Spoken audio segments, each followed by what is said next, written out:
שלב מסוים אנחנו מגיעים לבארי. וכבר בצומת אתה רואה שם שברי מכוניות ואזור קרב. כדי לתאר לך את הסיטואציה, אתה יושב בקיבוץ בתוך מדינת ישראל, שאני מטייל שם בשבתות עם הילדים באופניים. אתה כל דקה יורד עליך טיל, כל דקה. פתאום אתה רואה טיל ממסוק שיורה לתוך הקיבוץ. זאת אומרת, לא הבנתי. מסוק צה"לי יורה לתוך קיבוץ ישראלי, ואז אתה רואה טנק נוסע ברחובות הקיבוץ, מצודד את התותח ויורה לפגז לתוך בית. זה דברים שאתה לא מצליח להבין, ואז פתאום אתה קולט בצד ימין מאות אנשים מהקיבוץ.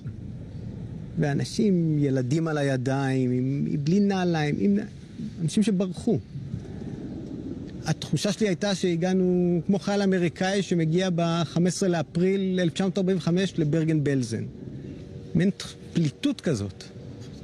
באיזה שלב מאוד מהיר אמרנו, רגע, מישהו צריך להוציא את החבר'ה האלה מפה, כי זה לא הגיוני. כי נופלים טילים וכיורים. אזור מלחמה. עכשיו בסוף הם יצאו מהגיהנום הזה בתוך הקיבוץ, ומה, יחטפו טיל בכניסה לקיבוץ? כי מה? כי הם מחכים למי? זה לא היה נראה לנו הגיוני בתור הורים לילדים. אז פשוט העמדנו את כל הרכבים של היחידה. פשוט התחלנו ביוזמה להעמיס את האנשים כמה שאפשר לדחוס אותם ברכבים ולנסוע איתם לאנשהו מחוץ לאזור הלחימה.